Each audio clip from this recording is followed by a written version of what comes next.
Yeah, good to fight back home. Good to be home.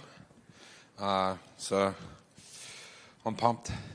Is fighting in Perth maybe even easier than fighting, back home in Sydney? Because I remember they had like the welcome to the country ceremony and they spoke about you specifically, and it felt like you were maybe had to do a lot more media when fighting in Sydney as opposed to Perth. No, it's all the same. I still feel like I'm doing a bit of media, but it's home, so I suppose it goes with it.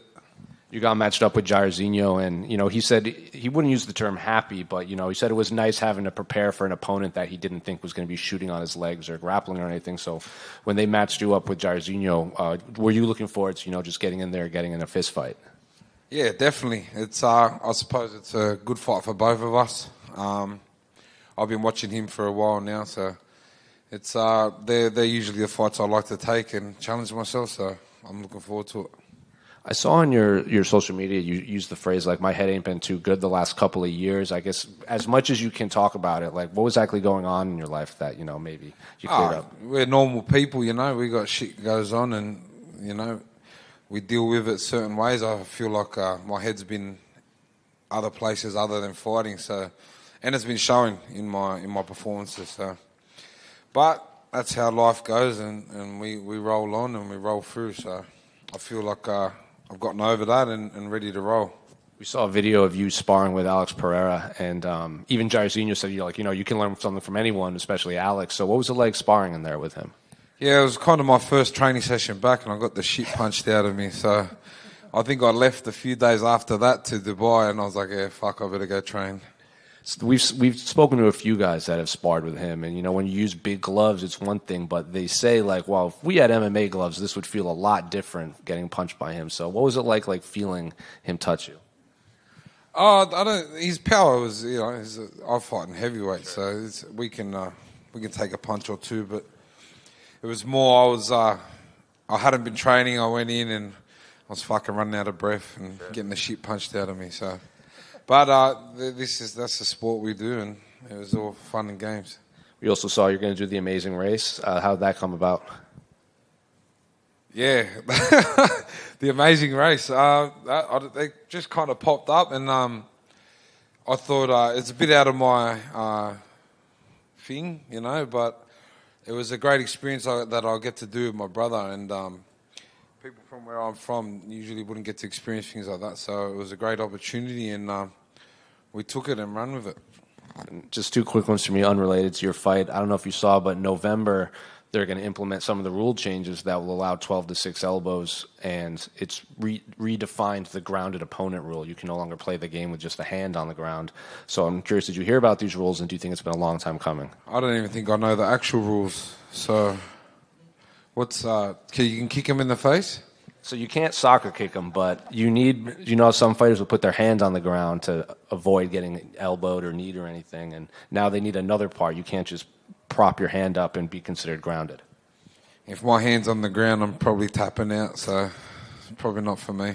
Sure. And I think I know your answer, but how do you see the main event playing out between Israel and Dricus? I think it's going to be a great fight, but I have to back my boy Izzy. I got a bet with Dricus on the rugby union, so hopefully he'll win that too. He's getting a couple rugby, some of the Springboks guys walking him out to his fight. Not if they get smashed on Saturday.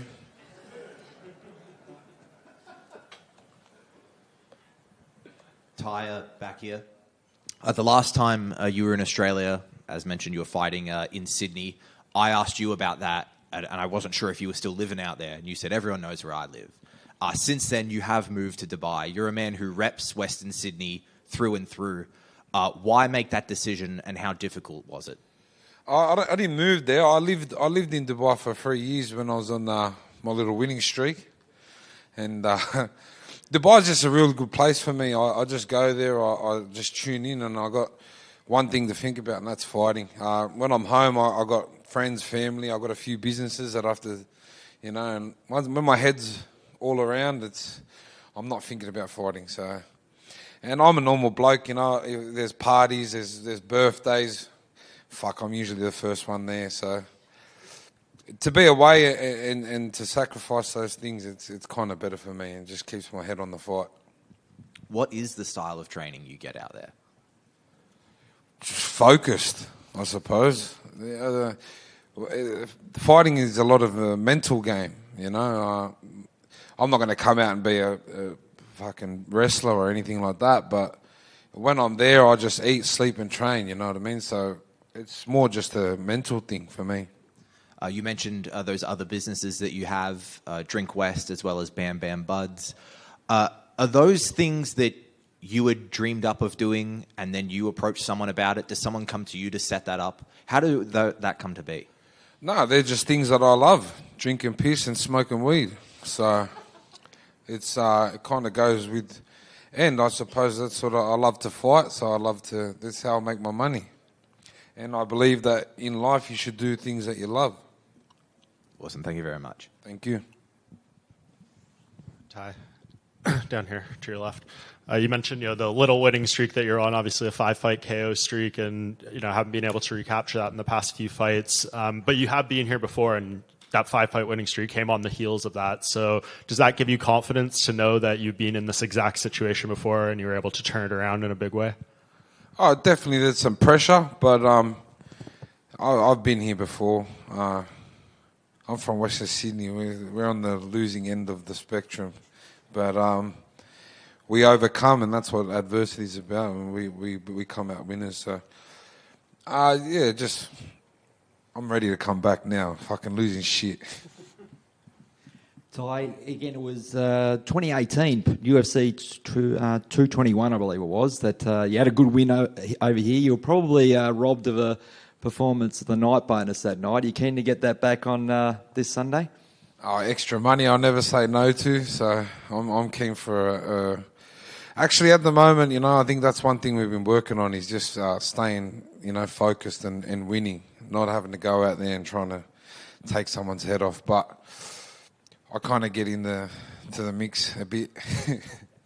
And last year you were a guest fighter here for UFC 284. You did the shoey in front of the crowd. The crowd loved you. Obviously, you must be keen to get in there, get the job done, and get that shoey going after winning another fight. Definitely, it's been a while since drinks, so I'm keen to get a good win and get on it. We caught up at Welcome to Country this week. It was a fantastic ceremony. You also caught up with another talent in the boxing world who's been described as a generational talent in Alex Winwood. He's got a world title fight coming up on September 7. If he wins that fight, he will break the Australian record and get to a world title fight, 2 fights faster than Jeff Fennick did. So you've obviously had a quick chat to him, but what advice would you give someone like that who's heading into his first world title fight? No, Alex is a great fighter, and he can put them together really good, and I think he's on the right way. So shout out to my boy Alex. All the best for the weekend, Tai. Cheers, bro. Tai. I know you and yourself and Tyson Pedro mentioned last time in Sydney that you don't really like being called role models for people in Western Sydney. But do you kind of acknowledge that younger generations look up to you, and that there's been a massive surge in the popularity of MMA in general in Western Sydney since you have emerged? Oh, well, I think the highest number of UFC fighters have come out of Western Sydney. So, in Australia anyway, I think. James Tahuna, me, Tyson. We'll make up some more. Whittaker lives in Western Sydney, if that's right. Whittaker, he's from Seatown. Mark, we'll claim more. But yeah, look, I get it like a role model, but I'm a normal person. I like to do normal things, and all it is if chase what you love and do what you love, and that'll you can do whatever you want. Every time you fight, there's a video that surfaces on social media, and it's an Instagram live of you and. I think you know where I'm going with this. He comes up on your Instagram live and you're just pissing yourself laughing. I just want to know, have you ever talk to him? Yeah, I was going to say, have you ever reached out to him? Do you have a relationship with him? I talk with him. He sends me his raps. So I talk to a lot of my fans. Like I said, I'm just a normal bloke. I'm not too good for no one, Unless you're a dickhead, I don't care. We're all normal people. Get along with everyone.